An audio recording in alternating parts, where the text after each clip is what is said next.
Now, you're the gentleman who actually decides where the holes are placed on the greens. What sort of criteria come into play when you decide upon the hole placements? Well, I'm not the only gentleman. Myself and Peter Dawson go out and look at the hole locations in the weeks and months in advance of the championship. But what we're trying to do is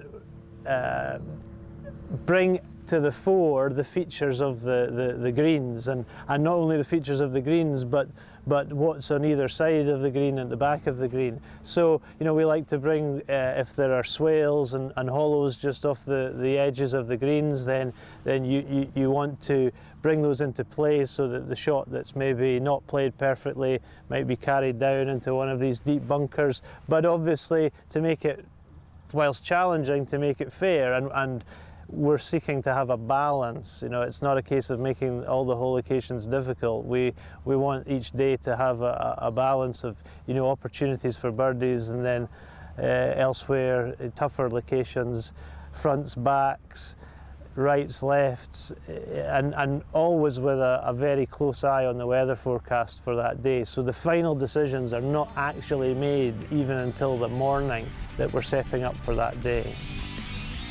How do the players generally refer to you? As mischievous, clever, or downright evil?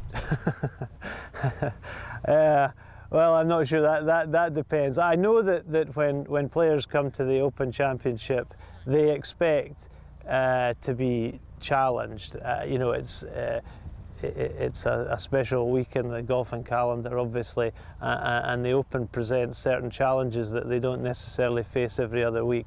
So they will expect some tough hole locations. You know, and there are times where they may view some of them as being, you know, the other side of fair, and sometimes you make these decisions and you accept criticism if you feel you might have been a bit extreme, and then other criticism you might think is unfair. But I think over the piece, we don't get too much flack.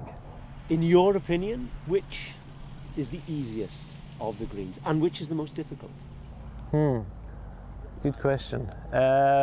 Well, it's hard to say what was the easiest of greens. I think the most difficult green is the 10th green.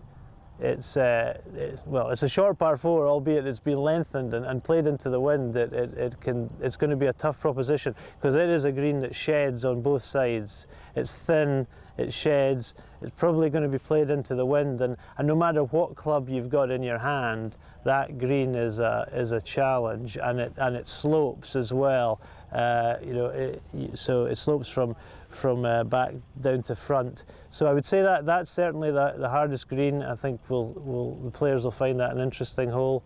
In terms of easy greens, there are a number of relatively flat greens, but they have a lot of subtlety to them. So it's quite hard in certain instances for players to read the lines on these putts. The slopes are not as obvious as they are necessarily on some of our other links courses. So a lot of the greens are subtly challenging, I would say.